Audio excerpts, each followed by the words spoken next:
And as a photographer, I mean, I think most of the country, now we can use majority, we're consuming what's happening in the streets through photographs, right? Um, you can read articles, but go through some photographs on, everybody that I know gets all their news through social media, especially Instagram, and Instagram is purely visual. And so, I mean, talk about the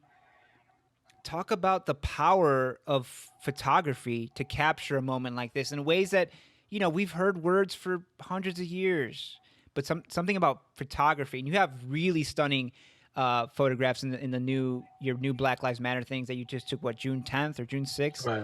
Yeah. Really, really, and I think it's, kind of, I picked up on it that they're black and white, and then there's a photography. I mean, talk about the power of capturing that energy in a photograph. Well, it's not easy. That's the goal. Yeah. The goal is to photograph or present an image that has an emotional value, that engenders some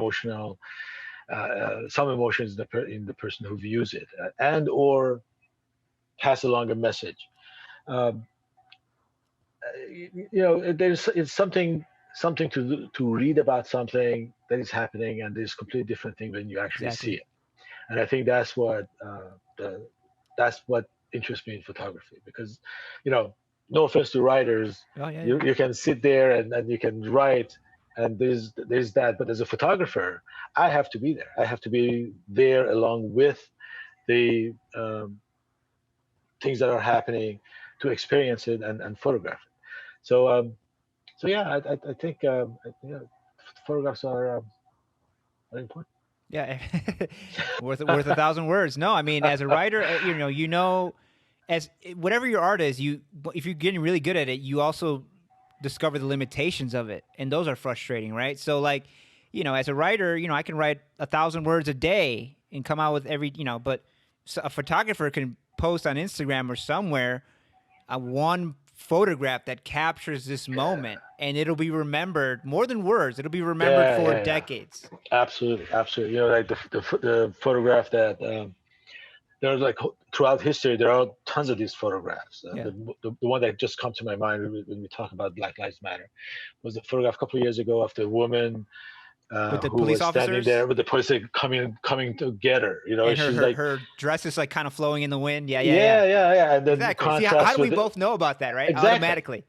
And that moment is, it's a quintessential moment of contrast, of this completely innocent, unarmed person that is not there to fight, and then these people who are just like are there to fight. Yeah. And that, yeah, It's almost these like a are Renaissance painting, because the way right, their legs are out and the way it's perfect, right? the And perfect a moment, photograph right, makes it your memory in a way, right? Because, like, yeah, I mean, right, I don't remember the photograph. Now I'm remembering it as if I was there seeing it.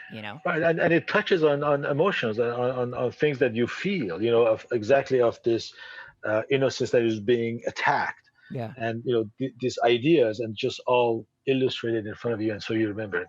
Yeah, absolutely.